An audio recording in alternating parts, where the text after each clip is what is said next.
the so-called Lane Kiffin rule.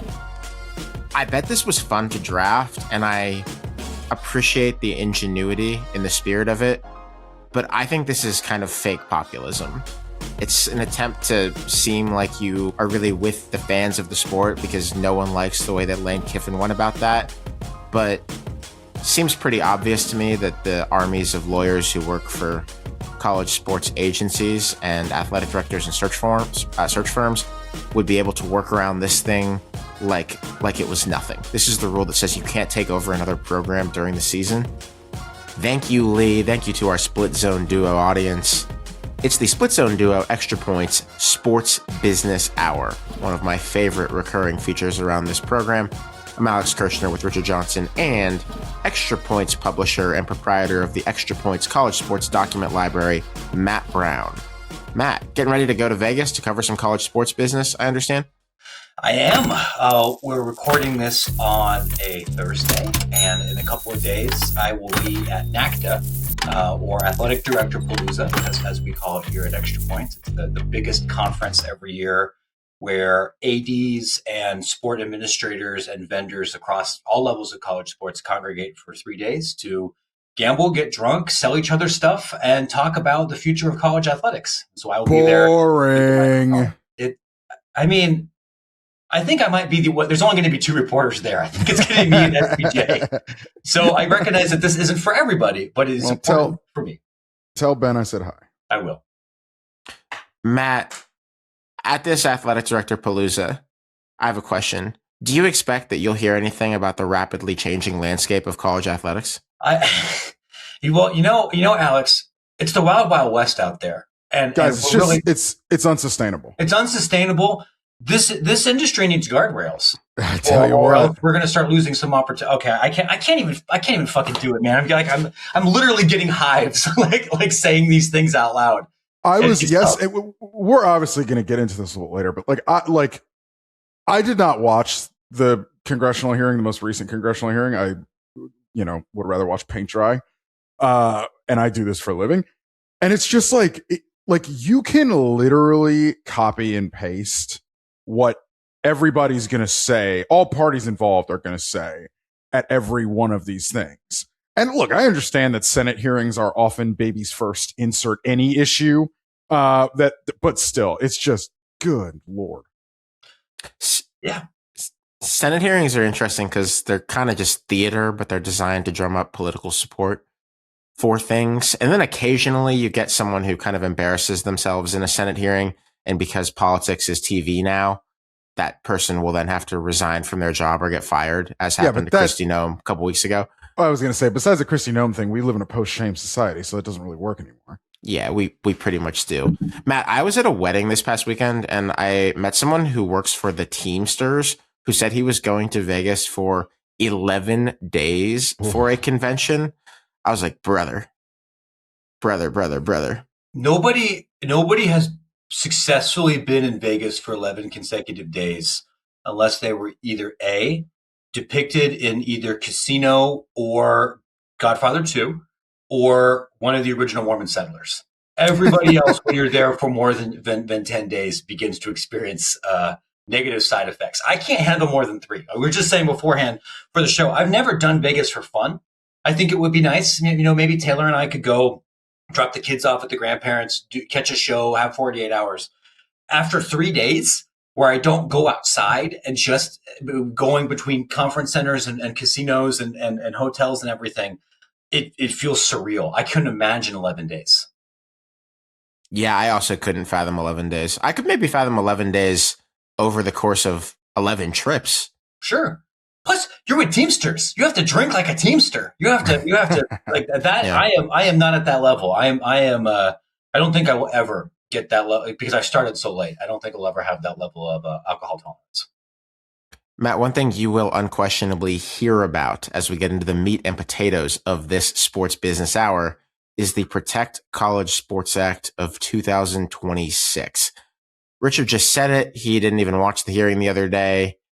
We have a stated policy on this show of not putting you through every development that goes on between Congress and college sports because it's been going on for 7 years.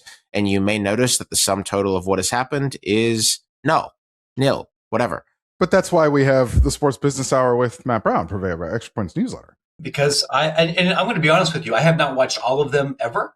I have watched more of them than the Surgeon General recommends, and for good reason.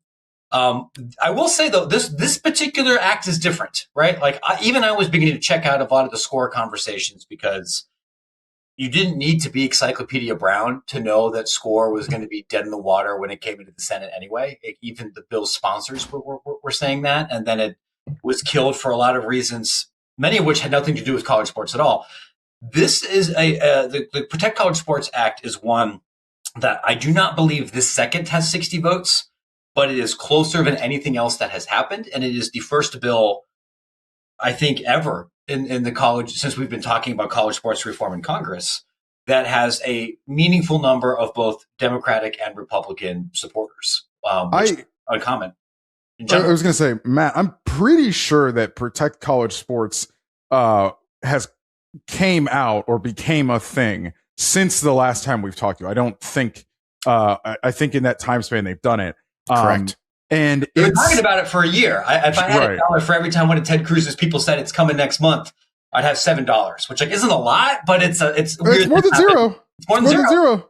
And it does strike me as if there is going to be the fanciful, fateful congressional intervention, it would look basically like this, which is to say, it's basically a mashup of what different sides and chambers have been talking about in different ways. Now, that does not mean it is going to pass. Or that it is good. Just that it exists. Right. Just the form in which it exists, Alex. Yeah. It feels very Ted Kennedy, Senate is the world's greatest deliberative body aura. Doesn't mean it will aura in the United States Senate. Unbelievable term. I was just watching Love Story, so the Kennedys are on my mind. It's decent. I think it was really bad, dude. It was not, I have nothing to say for myself. And I can't blame my wife either. It was me, the instigator. It was not good. The thing about this, though, is that it does represent, Matt, I think, a seriousness of effort, which, as Richard says, isn't me saying it's good or that I'd vote for it. I think I probably wouldn't without a few changes. But it is, I'm glad to hear you say, because it confirms my priors and it means that this segment is not a waste, more serious than anything else that's come across the congressional register or whatnot over the last 6-7 years of the NCAA pushing for this kind of thing. Yeah, I completely agree. I think we've talked about this on the air before, and if not, certainly off the air. I think I share both of your opinions about Ted Cruz as a legislator and Ted Cruz probably as a human being, but I would not call Ted Cruz stupid. And the people that work for Ted Cruz, there are lots of other adjectives we could use. I wouldn't call them dumb either. And what I have taken away from talking to many of the people that have been involved with drafting this bill from Republican committees and Democratic lawmakers is that people spent actual intellectual energy and time and effort to try and craft this, which unfortunately all three of us know is not the case for lots of other kinds of legislation. Sometimes people just be saying stuff or just copying and pasting what a lobbyist told them, or they're kind of airmailing it. This was not airmailed. It has some meaningful problems both politically and policy wise, but this was a meaningful effort. Let me do some quick highlights. Matt, you let me know what you think I'm missing, because it's a pretty long bill. Just some things in case your eyes are still glazed over and you have not dove into this just yet. NIL deal disclosures, quote unquote, NIL deal disclosures will sort of be treated like the House settlement. They need to have a valid business purpose. North of $600, they need to be reported. They'll be checked out in a way that would now have the force of law and not just be part of a settlement that is sort of treated as the law of college sports. There would be antitrust protection, an exemption, if you will, for the NCAA conferences to enforce a spending cap that was sort of laid out first under the House settlement. There is a state law preemption, which they've asked for. So you have no more wild, wild west, or maybe you still do, but you would have a national standard. Don't. Yeah, you would have a national standard. You would no longer have, a patchwork of state legislation. One free It would be transfer. Tombstone. It wouldn't be the complete Wild West. There would be a sheriff, but Yes. Yes. there would still be gunfire. One free transfer. Second time you have to sit out unless you have graduated, or something like a sport cut, a head coach departure, a sexual misconduct matter, something to that effect. 5 years to play 5, certain exceptions, missions, military, pregnancy. The Lane Kiffin rule, which I think is probably slopulism, but we will get to that one. Agent fee caps, about 5%. D1 players getting medical coverage during play and for a handful of years after play, coverage for sports-related injuries, a $60 million annual medical fund, 1/3 athlete representation on various NCAA boards that make decisions. I think that's interesting. Seems like kind of a half measure, but interesting. And then there's, Matt, I think you get into the kind of controversial stuff that might, or other controversial stuff that might be a problem. I was going to say. You have a quote unquote voluntary pooled media rights entity with protection under the Sports Broadcasting Act, but seems like the Big Ten and the SEC sure think that this is not necessarily so voluntary and could be a thing that would rope them in. So they're not happy about that. And then there is a local free viewing option requirement for football and basketball. There is a poison pill that would be designed to stop the Big Ten and the SEC from expanding further. And also head coaches would now be violating federal law if they overrode medical staff decisions, which that seems fine. Seems like that should already be probably a violation of some law if they were doing that. Matt, did I miss anything in there that you think is really important to make people aware of off the jump about this pretty long bill? I think that's the biggest stuff. There's some data disclosure updates. There's a private law. I'm going to butcher the term here. Right to private action, I think, or it makes it easier for athletes or individuals to sue the NCAA or schools if they're violating this agreement, which will need more litigation, but also it's a significant pro-labor thing. The last thing I think that's really important to note, besides all the fuck the Big Ten and SEC specifically stuff, is this bill doesn't say anything about employment. In fact, specifically says nothing in this bill should be taken to mean or not mean athlete employment status. There's a bunch of other things that certainly smell like employment and employment regulations that are involved in this bill, but it is attempting to be neutral, and that is the red line that one of the big red lines that sunk score. And if that red line is altered or changed during markup, it will mean that this bill cannot pass. Because there are not enough Democratic votes to support anything that would completely preclude the ability or prevent the ability from some athletes becoming employees. Matt, let's talk about why this won't pass on both Democratic and Republican grounds, because that's the high wire act that the authors of the bill, Ted Cruz and Maria Cantwell from Washington State, who's a Democrat, are trying to walk. What's going to make Democrats upset here? I'll start. It's a win for Trump if it passes, and you can whine about this being a Democratic consideration, but Republicans do it too. They did it with immigration reform in the run up to the 2024 election. It's how professional politics works. If this is Trump getting credit for saving college sports and injecting himself really into the process, going to make it harder for some Democrats to support this, I would think. Unquestionably, especially the timing, right? Because if this actually gets signed, it's going to happen either right before the August recess or right after. You don't want Trump taking a victory lap over what would actually be his most significant bipartisan legislative achievement, kind of close to midterms. Midterms that right now Democrats are projected to do very well. And you would not want to give the president momentum. There's some policy reasons why some Democrats are not going to want to support this either, right? This is not a bill that is especially immediately friendly to organized labor interests. And it's also one that I think you can argue is fundamentally against the economic interest of elite athletes.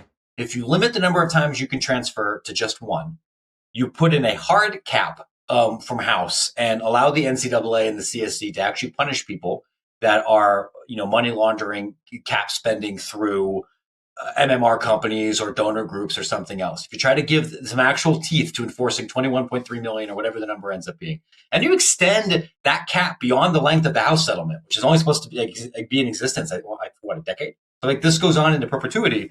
You are significantly limiting the earning potential of elite athletes. You will not have a $5 million college quarterback if the salary cap is 21 and change, and there's an ability to actually punish people that break that rule. So if you are somebody like Senator Murphy from Connecticut, potentially Senator Booker, Senator Sanders, somebody who's been more emphatically on the labor and economic rights angle for college athletes, I think you will look at this and think, I can't support it. There's also the fact that the Congressional Black Caucus has come out very strongly against similar legislation in the House. And that might make it harder for either Black senators or those that care a lot about what the CBC says to vote in lockstep for this. And just to be clear on that, Matt, they have come out against this as well. Yes. They have come out against both the Senate version, which this is the Senate version, sure, so-called, and the House version, the score, whatever you want to call it, that has been out for a while. They have come out against both of those things. And what I think is interesting is the needle that they are threading here is going along the lines of, and this is basically what I talked about with Joel Anderson a week or so ago, 2 weeks ago, on this very feed, which is what are different ways we can try to push back on the not encroachment, frankly, basic abolition of the Voting Rights Act as we know it. Yep. Now, what I think is interesting as far as how the Congressional Black Caucus is going about its business specifically is what happened with the Voting Rights Act and the chipping away at it was a very long-term they've been at it since before we were born. Right. They've been at this for a long time, chipping away at the Voting Rights Act in different ways. This, and I don't know what the other suite of things the Congressional Black Caucus is doing to try to bite back against the abolition of the Voting Rights Act or the apparent abolition of the Voting Rights Act. I'm not saying they're not doing anything. I'm just saying I literally don't know what else they're doing. But this is just an interesting on-ramp in a way to do it, which is to go after not just sports, but college sports and the most important thing in XYZ Southern state. And so the Congressional Black Caucus being pretty quick about their refuting here. I mean, it was a matter of days with which they produced this statement, to me is really interesting. And you got a lot of Southern Congress people on both sides of the aisle, or excuse me, on both chambers, I should say, who are part of the CBC. You do. Well, I think it is fair to say that voting in favor of the College Rights Protection Act in the U.S. Senate is going to be a tough vote for a Democrat. Even if this thing passes, the substantial majority of Democrats are going to vote against it. And that will be one of the difficult optics. They need 7. I think that is possible. I don't believe they have that now. I am going to hazard a guess that if that does happen, all of the Democrats that vote for this bill are going to be less melanated than Richard. And that's probably older than 60 as a way to kind of make this work. Yeah, John Fetterman plus 6 more would be the path there. I mean, you've got Cantwell, you've got Coons. This is the kind of thing that someone like Dick Durbin, who's older than dirt and is super white and is retiring and doesn't have to be accountable to voters anymore, that I could see him voting for this. But I think it is very interesting that you will not have Cory Booker. Cory Booker's Congressional Black Caucus. Yeah. You won't have Cory Booker. And I don't think you're going to have any of the visible Democrats that have cared about college sports except for Senator Cantwell voting for this. What also, Alex, you probably actually know this off the top of your head. What is the rough majority of Republicans in the Senate out of 100? The Republicans have 54 right now, Matt. 54. Am I right? So it's 54, 2 independents nominally.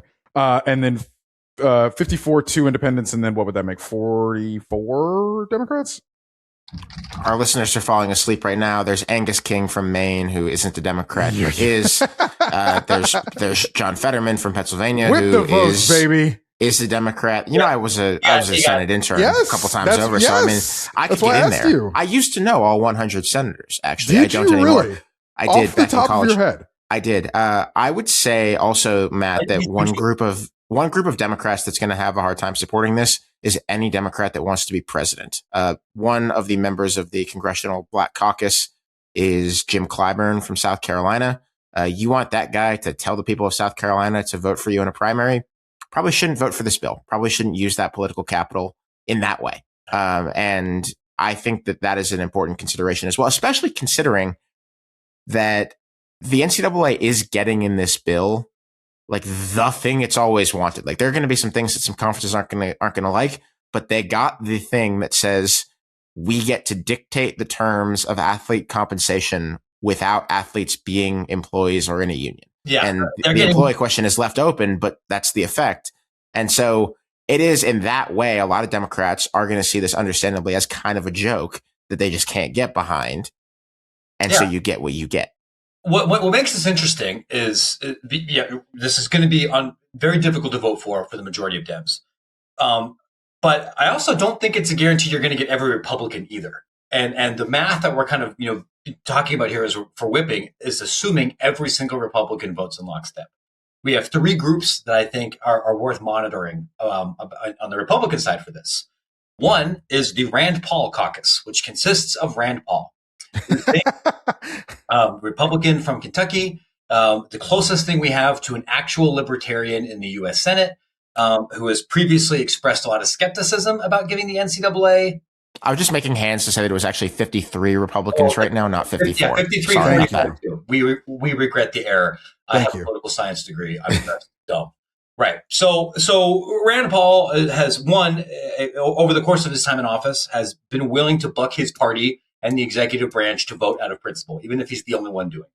He's previously expressed skepticism in empowering the NCAA with antitrust exemptions. He's actually put forth his own college sports bill that nobody else supported, both because nobody else is libertarian and Rand Paul's kind of an asshole, to signify, to show that he's not really on board with what's happening with the SCORE Act and in general.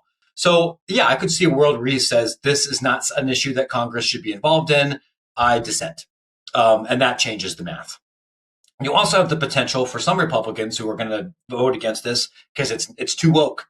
It doesn't go far enough in either restricting athlete employment, which some U.S. House members have said should be the case, or antagonizing trans people, or hitting whatever other culture war. I think we saw Bernie Moreno, my evil cousin, from the Republican from Ohio, signify that like right now this is insufficiently anti-trans for them to support, even though the NCAA has already kind of followed Trump's guidance on that particular issue. So you could see there's not enough antagonism of trans people by the levers of power right now. There has to be more. Many people are saying this, not on this show, but many people are saying this. So that is a possibility.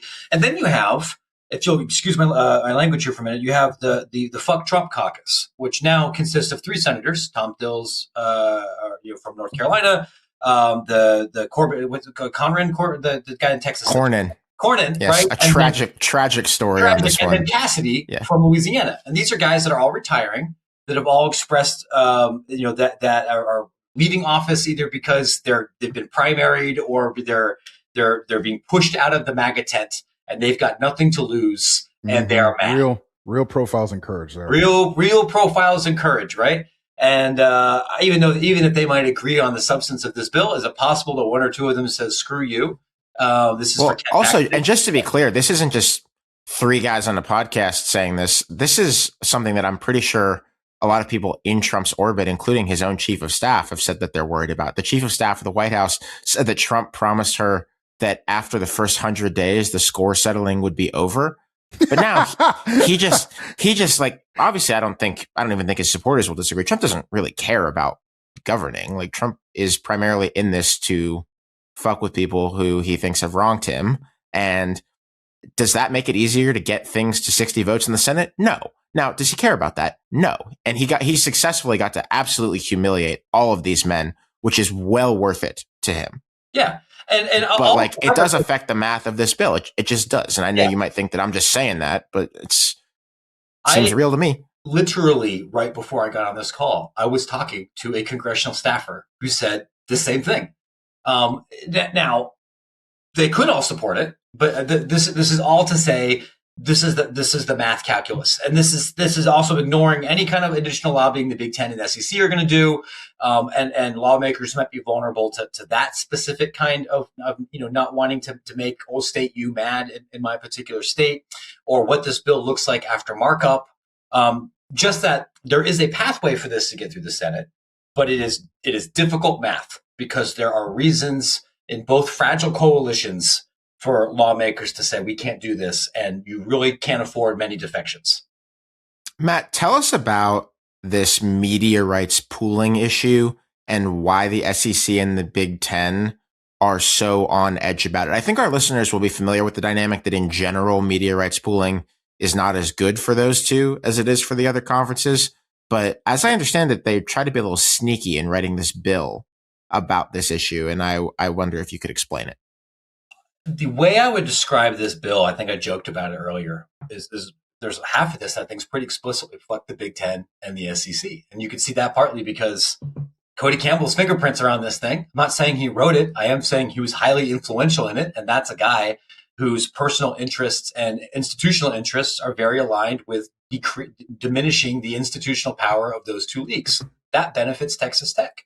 If you're a lawmaker in Washington and you're intimately familiar with what happened to Pullman and Washington State University and that local economy after getting kicked out of the earlier power structure, in part because of the Big Ten, and now you're familiar with Washington fans who make less money and have to fly to Rutgers on a Thursday night for a softball game, I understand why you'd be apprehensive or have some frustration toward these two entities. If you specifically write in something that says like these two can't expand, we don't want these two taking their ball and going home, we want other limitations on these two, that's born, I think, less out of high-minded civic responsibility and more out of these guys hurt my constituents. I don't want them to potentially hurt other institutions that I care about. The thing about media rights is a major source of the Big Ten and SEC's political power within college athletics comes from the fact that not just that they make a ton of money, but they make a ton of money and a ton more money than everybody else. And if you remove that and create a unified television package, even if you end up paying the Big Ten and the SEC more within that package, you are raising the floor of other people and you are diminishing the individual power that those two leagues have over everybody else. So of course they would. There's also, I think, an argument that is self-serving, but I personally think is more persuasive that the Big Ten and the SEC are offering, which is take our self-interest out of here. Combining all of these won't actually make everybody a ton more money. And the reason that combining these is attractive to people like Cantwell and to other lawmakers is the thought is if you combine everything, everybody makes more television money, and we could put that new television money towards volleyball scholarships or other things, solve the revenue problem. Quaint. Right. But there's no requirement to use that money in any particular way. And there's no, here's what we do in case that money doesn't come. And I understand where they're coming, why lawmakers think this is going to happen, because Smash Capital was telling people that it would happen, and it's been beneficial for the professional leagues. But we're entering into a world where, one, it's going to be super expensive to buy those deals out. We don't have a lot of other potential buyers for everything. And quite frankly, a lot of the bundled television rights that will get thrown in here aren't worth very much. If you add a bunch of C- properties together and make a huge pile of them, you don't suddenly get a premium property. It's funny because baseball does seem like they're going to do this. This was announced as part of one of the owners' proposals in baseball, like the same week that this bill came down. But the operative difference there is that the baseball teams are on the regional sports network model, which is collapsing. So they sort of have to. Whereas you cannot say the same about the vast majority of the outlets that are currently broadcasting college football games. Also interesting, Matt, that the media rights pooling is written as optional, but it's not optional for everybody. It's optional as in the schools, 75% of FBS can say we're doing this or not. And you could do the napkin math, and that means you could do it without the Big Ten and the SEC, and then they would be forced to do it. I would love to get it, just as a hypothetical, I would love to hear more serious professional media analysts ballpark. Like, what would the media rights deal be worth if you combined everything in FBS except for the Big Ten and the SEC? Would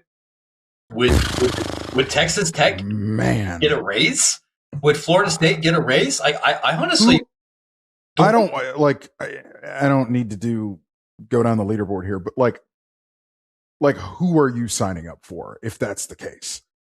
Like, and that Florida would be, State, Clemson, North Carolina. No, well, you'd have to figure out where Notre Dame goes, but Yep. Miami, like you don't Yes. get much further down than like 10 or 15, which obviously is the point. If you do all that, I don't even know if you get to 10. Sorry, I don't even know if you get to 10. No, the whole argument about that is that what you're getting is tonnage. You're getting Yeah. lots and lots and lots of inventory, and you're getting lots of inventory across multiple time zones. You now control a huge amount of inventory in the Mountain and Pacific time zones, which 10 years ago everybody thought was very important. Now the industry experts I talk to say it's really not so important. Like that there's not as much juice there to squeeze, and those people are watching the NBA, or they're doing other things.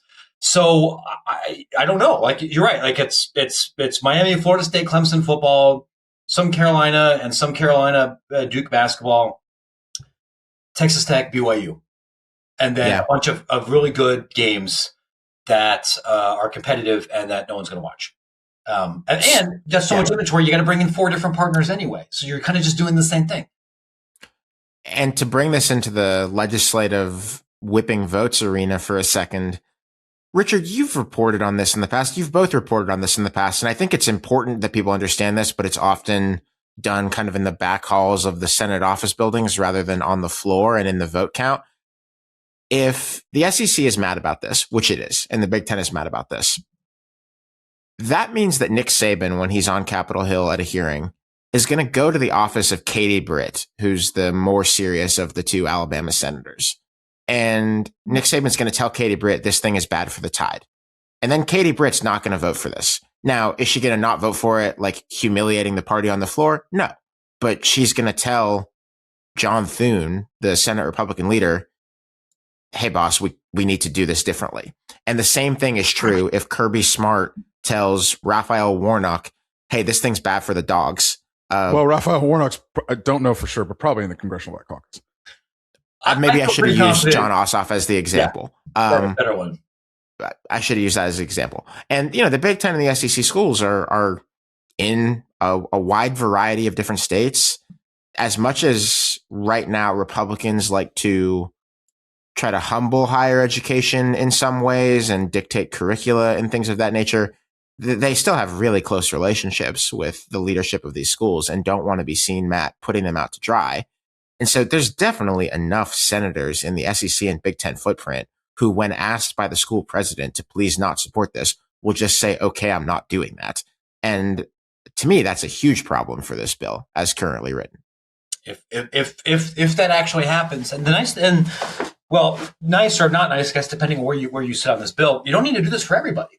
If you just flip 3 Republicans in the Southeast, there's no bill. Right, like it is way more important for there to be unity among the Republicans pushing this than it is for the Democrats, knowing that you're not going to get 3/4 of the Democrats anyway. So I am not here to tell you that as of 6/4/26 this bill is happening, nor can I definitively say that it's dead.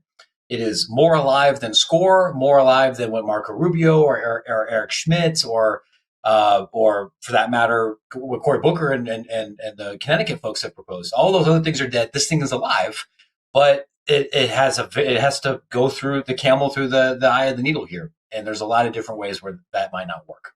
One other thing here that we haven't sort of talked about that I did want to bring up is the donations that Cody Campbell has made to Ted Cruz, of which our friend David at Foyaball has uncovered and published in his newsletter earlier this week.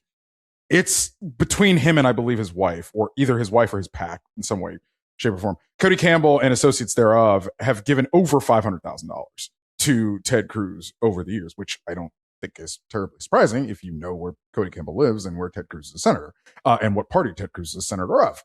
But it's just curious because this is the one. Go ahead, Alex. I've heard some whispers from some friends in the District of Columbia that there might be some love lost between those guys. particularly with one guy thinking that the other guy might like at some point to have that guy's job in the U.S. Senate. What would give you that? What would give you that impression? Do you mean to tell me that there might be some ego issues involving Sure. Texas Republicans who are rich? Surely not. Yeah. Surely I do not. think, Matt, am I wrong to be a little bit tired of this Cody Campbell guy? Spend on your football team. That's great.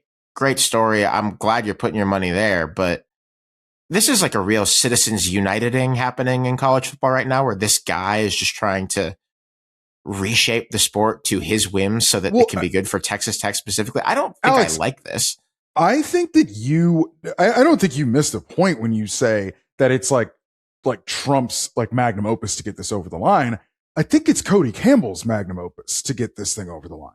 This over the line and Texas Tech to win a championship. Right. Those are the two things. If Cody Campbell, and I actually think I don't know if they won the softball game last night. So they may be getting a softball championship by the time you listen to this, which is not the big one he's after, but it's certainly one because they paid all that money for that pitcher.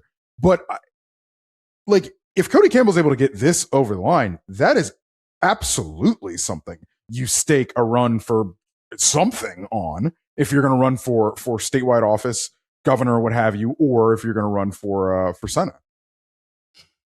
A part of me looks at this with some measure of admiration because I think if I had more money than God, would I also try to single-handedly, advance one of my political pet issues that's not like life or death, but I can do that because I'm a bajillionaire? I'd be tempted to do it, right? Like, okay, we're the Matt Brown FOIA Reform Act is coming. I'm going to put TV commercials on it. Suck it, I'm rich. I have some respect for that. I'm glad that Campbell's doing this instead of like why we should bomb more brown people and put it on television or something or something else that would be terrible. Even though I know who he's getting money to. On the other hand, I also share your frustrations. I understand, especially listeners to the show. Like, who is this guy? Why is he on TV all the time? Why do we all have to listen to him just because he's rich and a regent at one institution? And this is kind of a Schoolhouse Rock illuminating moment, I think, for a lot of people, because this is more visible to us as college football fans. This is how lawmaking works in general. There's just a different Cody Campbell for a lot of other different industries. And if one guy with enough money really wants something, and it's not a guarantee that it'll happen, but it is a guarantee that we have to talk about it. And that's, if you resent that, I get why would you be bored of Campbell? The other piece of this that I wanted to quickly talk about before we move on is the so-called Lane Kiffin rule. I bet this was fun to draft, and I appreciate the ingenuity in the spirit of it, but I think this is kind of fake populism. It's an attempt to seem like you are really with the fans of the sport because no one likes the way that Lane Kiffin went about that. But seems pretty obvious to me that the armies of lawyers who work for college sports agencies and athletic directors and search firms would be able to work around this thing like it was nothing. This is the rule that says you can't take over another program during the season. It's a cool idea, and I legitimately was probably fun to legislate this and to draft it, but I'm not really sure that the United States government is going to stop people like Lane Kiffin from chasing a bag and chasing a new job during the college football season. This has to be a calendar change and an incentives change because they're going to find ways to work around this. And I'm a guy who believes, I believe probably much more than Ted Cruz does, the government can be a real force for greatness in this world. But I just don't really know that it's going to work here. Well, I also just think it's very easily the carrot you bargain over. That's a fairly easy thing to give if the other side wants it gone and you're trying to negotiate getting this thing over the line. I don't even know who the other side is, though. I'm not sure that this is even a blue versus red issue. Nobody likes Lane Kiffin unless you're an LSU fan, in which case you love him. I wasn't really talking to Lane Kiffin of it all. I'm talking about if, for instance, lobbyists or what have you are going to bring this up as something that we'd like to get out of it, is what I'm saying. I think that's true. This is one of this could be part of the horse trading to get things over the line. I think it's good politics because even if you like Lane Kiffin personally, it is infuriating to see a team that is actively competing for a national championship lose a coach and have this so public. I suspect, Alex, you're probably right that however this ultimately ends up being in the bill or not in the bill and signed, but there's going to be ways around it. And these conversations will continue to happen through intermediaries, but it won't be so flagrant and in your face and dominating every section of sports radio. And on some level, for a lot of different kinds of corruption, I think people would be okay with it if you just didn't rub their nose in it so much. And that was the case with what we saw with Kiffin and Ole Miss and LSU, and what we'll see whenever Lane Kiffin leaves LSU for the NFL, for Alabama, for a Supreme Court seat, for a reality show. Anything is possible, and then we'll go the same thing again. I wouldn't be surprised if it stays in, honestly. But that's one of the areas where I think there could be some wiggle room. Matt, that's the situation with the Protect College Sports Act. We're going to keep our eyes on that as it moves forward or doesn't move forward in the United States Senate. Alex, got any road trips coming up?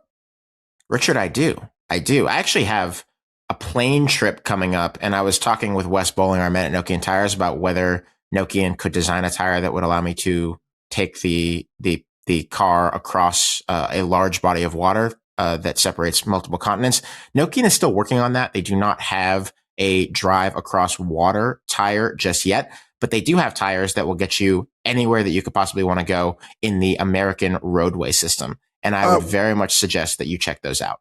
One point of contention there, though, because Nokian tires, as I believe you know, are pretty good on ice, at least decent.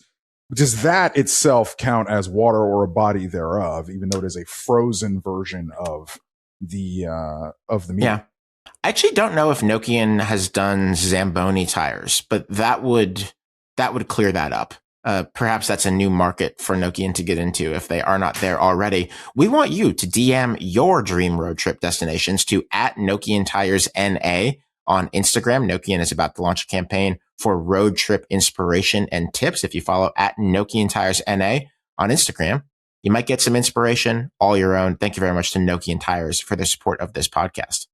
I'm going to read you a headline from a state where you have a great deal of experience. It's in the Salt Lake Tribune, and the headline is, University of Utah Athletic Department begins, quote, unsettling layoff process as part of private equity deal. This is the single school, the University of Utah, that is doing the most to actually advance this private equity future in college football that we have talked about for a couple of years now. And it doesn't necessarily seem like the early stages are going that well. What would you make of this, Matt? You know, I was talking to Richard about this earlier. I want to be conservative in how I get out pitchforks because there's still so much about this Utah deal that we don't actually know. We don't even have the term sheet for this whole thing. Hasn't been announced yet. I've got like a gajillion grandma requests out to the U of U that are either been rejected or delayed, and the same thing with other reporters. And my understanding, it hasn't even been signed yet. And it was supposed to have been signed and approved months ago. It probably will still happen, but there has been stronger than anticipated political pushback even within blood red Utah about this. But we don't know yet who's being laid off. We don't know exactly how many people are being laid off. We don't know the terms of the private equity and Otro capital investment package. And we don't know how many of those people are going to get their jobs back under this new unit. It's a disconcerting headline. It sucks for anybody that's worked in that department. I know people in that department, and the folks that I talk to have some concerns, and certainly a lot of concerns about how this package came together. But when the dust settles, it could be 3 jobs were lost, which is unfortunate, but probably not something I'm going to get out pitchforks for. Or it could be 70 jobs, and it could be a catastrophe. And the frustrating thing, I think, to me, is less that this is happening and more that it's June and some very basic public financial disclosure things are not happening. And that is a major concern whenever you move away from a state model to something that's more a private LLC model. There, to the point of the pushback, has been some interesting commentary from people that I wouldn't necessarily suspect to be doing the truth to power thing in the state of Utah. Jason Chaffetz, the former congressman who's now a Fox News guy, says he is still looking for someone to explain how the University of Utah sold equity in an entity owned by the people of Utah. Taxpayers own it. Now someone else owns it. I think Utah would probably say that they didn't sell the Utah Athletic Department, that they just created a new thing to put the money that goes to the Utah Athletic Department into, and that would be a workaround that would suffice legally. But I have been wondering, I was just talking about what I see as maybe a little bit of fake populism in this Senate bill. Why would you not get a little bit up in arms about this if you're a taxpayer in one of these states and you're like, this is a crown jewel of the state and it is being privatized? Well, part of it is not everybody in Utah feels that way. I can tell you a decent amount of people who don't feel that way. Right? Like, so one, this is a politically very conservative state, but there are people in Utah that I kind of would like to get out of the public university game altogether. And there are people that are BYU fans or that are graduates or supporters of many of the other public institutions in the state. And they're like, great, this makes Utah worse. Who cares? Or they don't look at Utah Athletics television deal as an important public good asset, right? And that's especially true in the state house, where there are more BYU people than Utah people, and where the influence of BYU and specifically the LDS Church carries more sway than. Is that so, Matt? Like that BYU has more people in power in the state of Utah than Utah? I don't know. Yeah, it's definitely not true in Salt Lake County, which is now become pretty blue, and with not BYU blue itself, but not BYU blue. But within like the state house and state senate and the governor's office, who's a huge BYU fan, like they're not tied or connected to the U as much, and that's been one of the complaints of many Utah fans is lawmakers will sometimes try to rat screw us and like give us the special audit or try to make laws to make us play BYU or are willing to put the thumb on the scale for an entity that isn't the U. So that's one of the issues. Another issue, and I think this isn't specific to Utah, but true generally, sports fans in America are not good at revolting or pushing back. Alex, how many times do I say it on this show? How many times? Go ahead, Matt. Yeah, right. If this happened in Germany, games would be disrupted. People would be marching in the streets. They would be marching in the streets. They don't. Y'all are not about it. Yeah, it's true. When the Pirates gave up 6 runs in the 8th last night, I posted on the internet tribunals for everyone in this bullpen, but I didn't actually show up with weapons to herd them into police vans to take them to trial. You didn't even show up with French fries. You didn't. No. You didn't show up at Iron City. You didn't. You stayed at home. And in Brazil, Matt, tell them. Yeah. In Brazil, they show up to Santos training, and the team has to account for what it is they did on a given Saturday. In Brazil, they would throw people in jail, or kill them, or I mean, like not all of this is good, but like there would be very deep, meaningful pushback here. Maybe there are places where you could get some actual protests. I do not think anywhere in Utah or anywhere in the Intermountain West, for that matter. I don't want to just pick on the Beehive State. You could do that. You are beginning to see some tepid Republican pushback. Michael Baumgardner, the Republican congressman that represents Pullman, who's basically only in Congress because he cares about college sports, is deeply against this. There are some conservative Utah State House lawmakers who have expressed concern about this, if only because they feel like they weren't sufficiently involved in this process. Is it enough to blow the whole thing up? I doubt it, but I've been wrong before. Yeah. But in general, so many things have happened over the last 10 years that I think make the college football fan experience worse. And there has been no resistance other than people like us complaining about it. I'm academically interested that Utah is doing this and that a single school is doing it, though there have been different investment opportunities on offer for other schools for conferences. I'm glad that it's starting with one school here because they're our guinea pig and we will get to watch how this goes. And I understand, and this is another thing that we've talked about together before, that people for very good reasons just get the pitchforks out about the words private equity. They might well be right to do that, but I'm glad that we get to watch it with Utah and see how well or terribly it goes. And I bet that there's a lot of athletic directors, university presidents who are not upset that Utah is going first and that we will just get to watch. How does that go? And if it fails for them, at least they'll always sell out that stadium. At least you can't kill Utah football. They'll sell out the football stadium. They're not selling out the Huntsman Center right now, which for basketball. And that's to me, like that's the most interesting part of this deal, because you have a real estate asset that either needs to be moved or significantly renovated or changed. And that might be the most significant thing that private capital could either help with or completely ruin. You're right. The football team needs to be bad for a while before they stop selling out that place. But this used to be a basketball school. Now it's not a basketball school anymore. Things change. Andrew Bogut. Andre Miller. I can't name a third Utah basketball player. Keith Van Horn. Real matching of wits right there. Sure. That's it. That's the end of it. This concludes remembering of Utah guys. Remember, listeners, I'm from Ohio. Richard, you're not really a hat guy, right? No. However, I have been intrigued with the concept of the High Crown Tour visor during the obvious leisure activity that both of us participate in. I'm considering it. We'll report back. Interesting. But no, not a hat guy.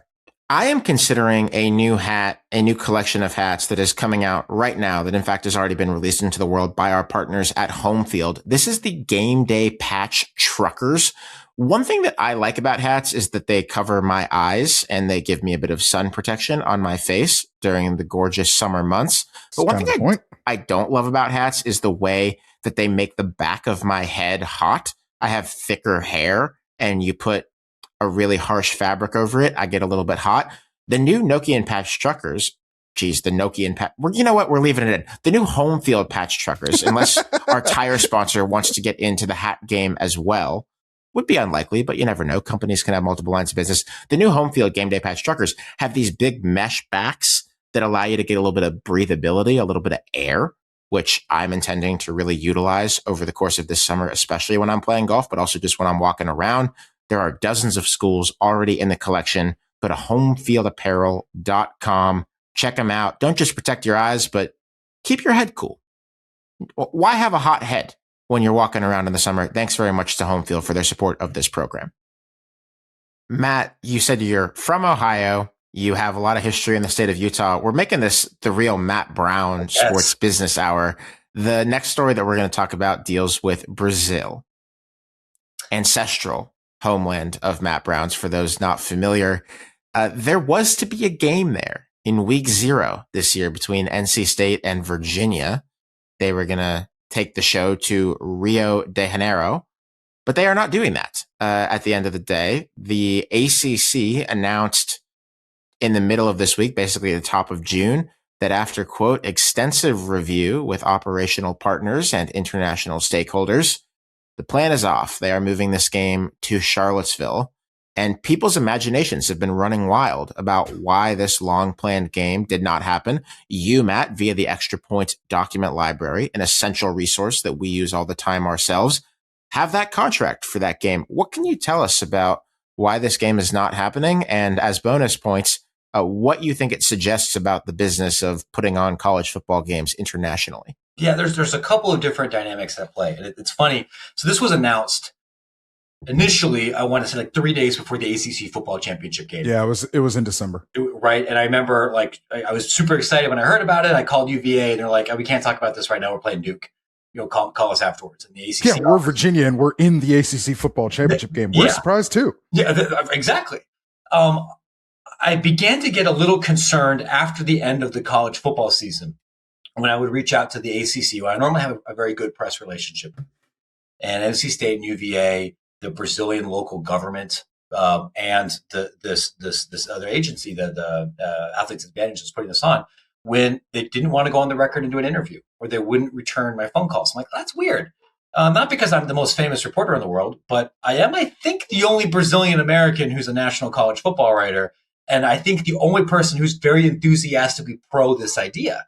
And I began to hear whispers pretty early on that, like, I don't think this thing's going to happen. And you could kind of tell there wasn't a lot of American promotion of this, especially, in the late spring. The schools didn't really want to talk about it. Few dynamics at play. One, this was not on track to be commercially successful. Heard from a lot of people in Brazil associated with Brazilian sports groups, Brazilian fan communities promoting American football, and even the Rio's like Sports Authority equivalent, saying like local demand had been terrible. because this was priced super expensive. This was essentially like the same tickets priced locally to go see the Eagles, or go see the NFL teams. It also should be noted that, like, first of all, for people that kind of like aren't aware, like Brazil is like one of the next hotbeds for American football internationally. There's a ton of NFL fans there. Yeah. It's Brazil, Germany, Nigeria. There are a couple others, but in any event, Brazil is pretty big. That is why the NFL is playing games there, because the NFL wants to get in on that. To me, I find the exporting of college football, I don't want to say weird, because like whatever, capitalism. But like the NFL scales. Like college football, to me, internationally, college football does not scale, because the ties that bind to college football, at least theoretically or classically, are much more community based. Whereas you can be an Eagles fan wherever because they're the Philadelphia Eagles, for God's sakes. But I just, to me, it's always weird when we talk about this going to Brazil or them going to Mexico or even the Ireland game beyond like Notre Dame and Boston College, which at least that I understood. I understand where you're coming from, and I've heard this from a lot of other American fans. I think I would respectfully disagree a little bit on one small thing. Part of you're right. The reason that makes college football and college basketball and college sports so exciting for so many of us is because of that regional and intimate personal connection. If you're going to send anybody, send Texas. Right, well, I'll get to that in a second. But there's also these ties between religion and class and geography, right? To be a Vanderbilt fan in public says something about you.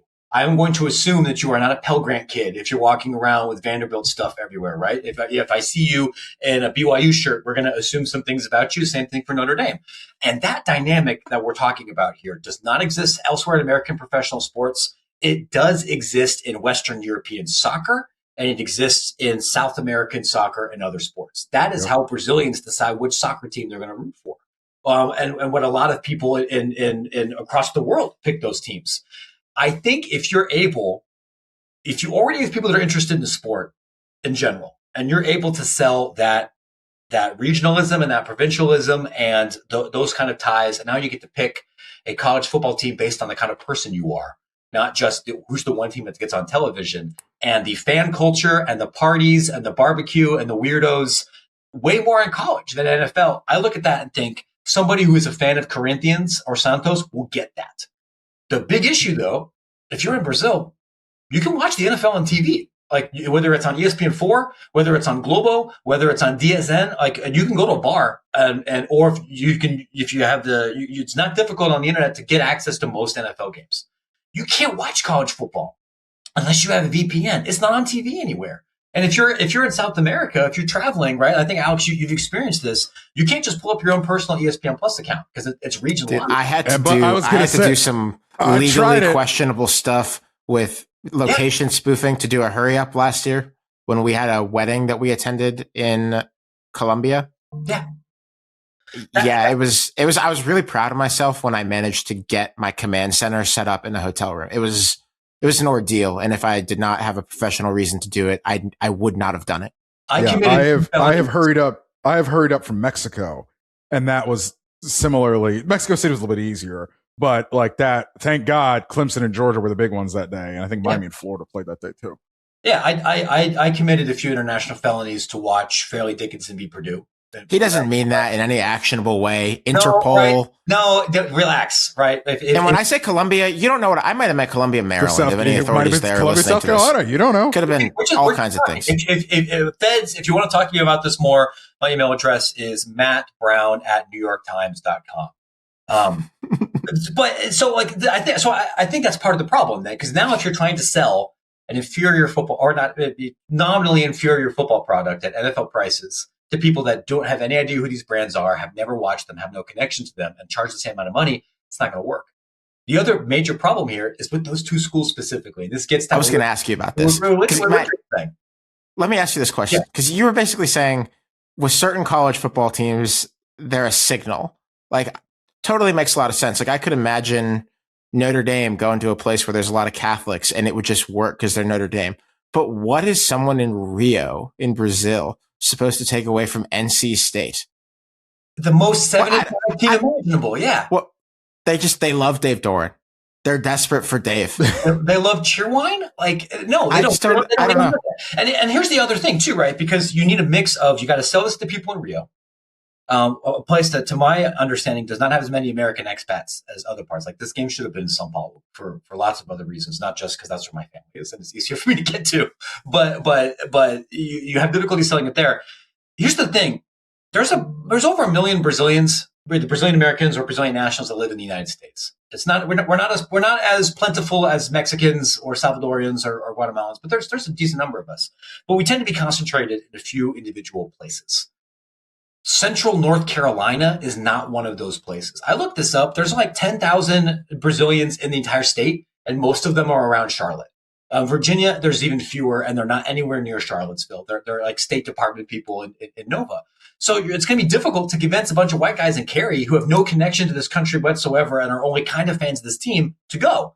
If you brought UCF, you would be able to sell 25,000 tickets, because so many Brazilians live in Orlando, and they would look at this and think, this is an excuse for me to go home, visit some family, and go support the local team. If you put Miami, if you put Boston College, maybe even UMass, you would sell more tickets than these teams. If you're going to do it, you can't pick two teams that are close together, where you're used to seeing them play all the time anyway in America, and move them 6,000 miles away when there's no connection to that country whatsoever. That won't work.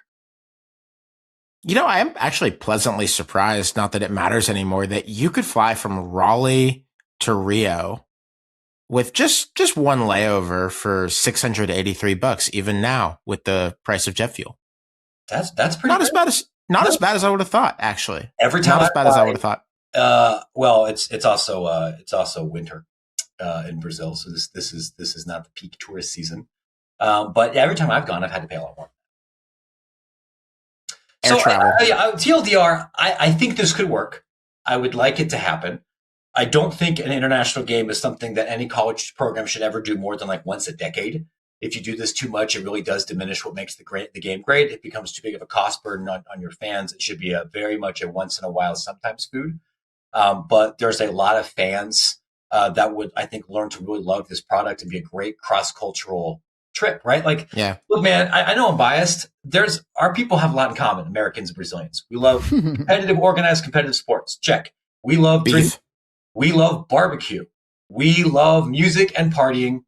And we have some maybe more troubling things in common that we don't have to talk about here, like violence. But these fan cultures are transferable. They're translatable. People, we'd all get along and have a great time. It just can't be these two teams and on such short notice. That's kind of the last other thing that I do believe is part of this. Everyone's got to get a passport and a visa to get into Brazil. It didn't used to be that way. Now that Trump is in charge and is worried about Latino people, he's made it harder for Brazilians to get here. So Brazil did the same thing. And there's so many beautiful things about the Brazilian state, and an efficient bureaucracy is not one of them in my experience. It takes a while to get all of those things. And Rio is a wonderful, beautiful city in many ways. It has a higher degree of difficulty for American travelers than, say, Dublin. There's security concerns that aren't going to be the same as they are in some other Western European cities. It's a hard trip to pull off. You can't do it in under a year. You definitely can't do it in under a year with a company that's never done it before. Also, none of us know Portuguese, Dude, Portuguese is hard. It's hard. I cannot do it. I went to Portugal. I'm reasonable in Spanish. Yeah. I don't want to overstate it on a podcast and then embarrass myself if you ever meet me in person. But I think a lot of Americans in Spanish can get around. Portuguese is harder. Tough language. I think the challenge, like it's linguistically pretty similar to Spanish, but you don't hear it as often here, right? Like, part of the reason that my Portuguese is terrible is because outside of my immediate blood relatives, where am I going to hear it? Like in Chicago, there aren't very many other Brazilians. You live in an urban city in the United States, whether that's in LA or New York or Chicago or anywhere else, you're going to be exposed to Spanish. You'll hear Spanish on the radio. You'll see Spanish ads on billboards. People will be speaking it. If you don't live in New York, Boston, Orlando, Miami, or maybe a little bit of northern of the DC burbs, you'll never hear it. so you won't pick it up as much. And you go to Portugal and you start speaking like a Brazilian, they're going to make fun of you because it's different Portuguese. It does feel like college football as an international sport, or at least as a sport that plays international games, has gone backwards in my lifetime, which I think is unusual. I mean, there was a game played for a couple of decades, most years, in Tokyo. Barry Sanders played in it one year and had one of his great vintage Oklahoma State performances. There's a lot of football fans in Japan. There was going to be a game. There was actually good. I think I've said it on here. Hopefully I don't get in trouble for breaking or mentioning this again. There was going to be a game in Tokyo, as I understand it, between Hawaii and Stanford. The contract was signed and it was broken because Stanford joined the ACC. And they're like, guys, we're already traveling across the world 6 other times. We were not able to do this trip at the same time. And then Hawaii hasn't been able to find another partner. But if they could, they'd play there in a year. Yeah. It's a shame. Big 12 Mexico has not happened. I'm kind of giving up that will ever happen. I feel like I got duped for talking about that when it was announced. Matt's making the $ figure with his fingers there. Yeah. I wish that it would work because I think I didn't do study abroad when I was in college, but all my friends who did were, it just changed my life. You don't get it. Like it's just so special. Yeah. And I think España, Barcelona. And I feel like giving a little bit of that to the football players and the fans is good and should be celebrated. But yeah, business is business. Yeah, maybe this is for some squishy liberal reasons, right? But like, if you're from West Texas, dude, when are you ever going to go to Brazil on your own volition? It's unlikely that you will. Being able to do a trip like this, or do what Harbaugh used to do with the Michigan football players, and take them to meet the Pope, or do some kind of international trips. I think those are great. A lot of college basketball coaches would tell you that like the 1 or 2 that they do every 4 years is meaningful for team building, and helping people have cultural experiences. And I don't know about you guys, I love football. I think football is awesome. I love sharing it with other people. Lots of other people and in cultures all over the world love it too. And I think it's great to share it, just like I think it's great for us to be exposed to the sports that everywhere else in the world plays. You have to make the math and logistics work. And if you're going to bring a travel party of 600 people and all of that equipment, you can't half-ass it. And I think what we're learning here is that it's more expensive and more difficult than maybe some folks thought 8 months ago. Matt, the fourth quarter of this episode, the last thing we'll talk about, a topic that might become dated pretty soon because things are still developing here, but let's just check in about it. Brendan Sorsby still trying to get on the field for Texas Tech this year, and Texas Tech trying to help him do it. The recent developments here are the NCAA rejecting Texas Tech's plea to reinstate Brendan Sorsby, Texas Tech appealing that, proposing a 2-game suspension. Okay, fellas. A temporary injunction hearing was June 1st in Lubbock, where the Sorsby side was trying to get an injunction, trying to get the NCAA's enforcement basically held up here so that he could, for now, come back. Alex, real cherry on top of that one. Original judge in that case recused himself. He happened to be, I believe, a double Red Raider. Yeah. Grad. Now, obviously, that does not guarantee you anything. No, it doesn't guarantee it at all. Charles Bediaku had had 2 tied judges, I think. Harbaugh and it didn't had work. a Michigan judge when the Big Ten suspended him, and that didn't help him. It does not guarantee you anything, but it is really funny. Yes, it is like a picture of him with the Red Raider. Right? Yeah. Right? And then this is the hard thing about college sports litigation, and part of the reason to go full circle why the major conferences in the NCAA have wanted congressional intervention for some of these things. Because if you're gonna have an eligibility lawsuit or something in Mississippi, brother, almost all the judges went to Ole Miss. There's not that many law schools. If you have something in Alabama, that's I think in Alabama there's like 2. In some states there's only 1. Getting around home cooking is going to be very, very hard. The new judge, as I understand it, is not a Texas Tech grad at all. But we'll see. I do not have especially insightful legal analysis to project how this will go. Only that I hope that college sports are able to enforce some kind of rule that says you can't bet on your own team. This is what I wanted to talk about. I agree. I'm not going to predict, though I've said before and maintain that I am really skeptical that this tack from Sorsby is going to work. I'll believe it when I see it. I think some people have negatively polarized themselves so that they're just either wanting or expecting that the NCAA is going to lose any case, because what organization has face planted in court more often in more high profile ways in sports over the last decade than the NCAA? I don't know how to tell you, if you don't already get it, that this is not the same as an amateurism lawsuit. I'll just say that. It's just not the same. This is not a college sports thing. This is a sports thing. And I find the people who are getting caught in sort of this hysterical, anything the NCAA tries to do is automatically bad because they're the NCAA stance, are at risk of looking pretty dumb when this thing is resolved in the next couple of weeks or months. Days, actually, to be honest with you. It's the 4th. Yeah. I think there's an expectation from one side that it could be done within a matter of days. Some of that's a wishful thinking, but I do think it probably gets resolved by the end of June because supplemental draft, et cetera, et cetera. And I mean, maybe I am underselling the complexity of it, but I find this to be, as I think Alex does, and I think you too, Matt, pretty open and shut. There's more coming out as we go about more bets on his team, which, by the way, would have made him ineligible each of the last 3 seasons, during which he made plenty of money. He already got away with it for a very long time. Everyone feels terrible for him. He's clearly an addict. It's awful.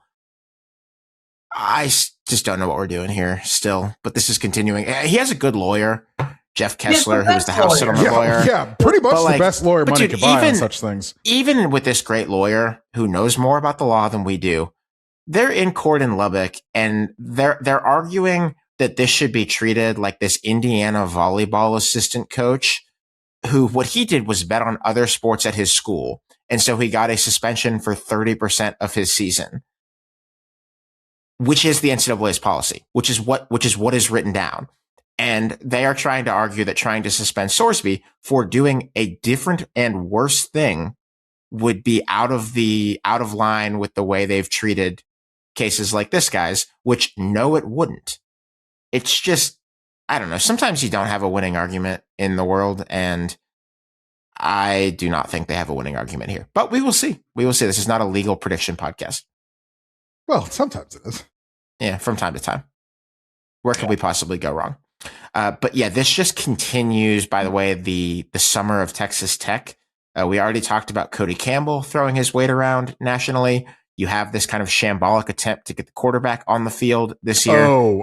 Where do we stand on the we'd like to schedule Texas for a 2026 season opener? Like, okay. Now, what I do think is that it would be neat if they got a home and home on the books. It does actually look like Texas Tech is shopping for a home and home for 27 and 28. That is actually pretty significant. It sounds like they've talked to Notre Dame and some other. I was about to say, watch Notre Dame. Yeah, cool. Awesome. Do that. Have a ball. You're not playing Texas week 1. You know you're not playing Texas week 1. But also, my favorite part of it is Joey McGuire saying it won't be Texas because they're scared. Like, Texas in week 2 is playing at Texas. Or excuse me, Ohio State is playing at Ohio State in week 2 is playing at Texas. That's the game. I don't want to like poo-poo shaming Texas into playing Texas Tech. I think they should have to play everybody who they left behind in the Big 12. Make them go on the road like 12 years in a row. Perfect. Great. But the wrestling PR attempts that Texas Tech has been doing around this in June are pretty funny. Stuff. Yeah. Good stuff. Yeah. Listen, I understand we all need things to talk about. I just look at these stories and recognize they're not for me, right? We had the summer of North Carolina last year. God. We have somebody every year that decides that they want to cut wrestling promos. Sark was doing this kind of, brought this on themselves a little bit here by randomly trying to play the academic card, or just give me a fucking break, man. It's weird to see somebody talk a lot of shit that hasn't won enough to justify talking a lot of shit. By the way, I do think this is going to be the summer of Sark. I think they are rearing back to blow about this team, to be honest with you. SEC Media Day is coming up next month. I think they are going to be chesty about this team and its chances this season. And All right. We'll find out pretty soon. And I tend to lean optimistic on that, but sure. All right. I don't think that's irrational. I would just prefer the wrestling and shit talking come from people who have won more, right? Like, I think it'd be great. It'd be very funny if like Signetti was doing this, but he's never going to do it. But that's not the world we live in. If other people love Signetti, that, that's not for me. Signetti has a different way of telling you he doesn't respect the team. He did this with Illinois last year. His favorite thing is just to say something like, we know this team is going to be our toughest opponent, much tougher than that other shit team. That's his favorite way. Yeah. He'll do that during the season, and he'll do it in kind of a more sly way, and that's fine. And if other people get joy and anger and engagement and really into this, great. That's not my beat anymore. And I just look at it and go, okay, that's for other people. That's fine. This is Matt Brown, who has been with us on this episode. This has been the Extra Points Split Zone Duo College Sports Business Hour. We've been doing it every month all off season, and we still got a month or two to go before toe is meeting leather. You can read Matt all the time by going to extrapointsmb.com. You should subscribe to his newsletter. You can start out for free, get a couple of those a week. They are an essential part of the week. If you work in college sports, you should probably have access to the Extra Points library. And while we're calling things out, you could watch this episode on YouTube if you want to see our beautiful faces talking about it. We have a new YouTube channel that is just for episodes of the podcast. If you just search Split Zone Duo Podcasts on YouTube, or we'll put it in the show notes so you can click on it. Video podcasts there. I'm not really convinced they're the future, but enough people have told us that they like to watch podcasts that, we're giving in. Look, this because this is a video podcast, I put on a shirt with buttons today. You know how hard that is to do? Because home field doesn't only make those. Like, I did that for you guys. That's so true. It's true. We all dressed up for this one. Thank you very much, Matt Brown. Thank you to everyone who listened to the show. The offseason rolls on. Football pretty soon.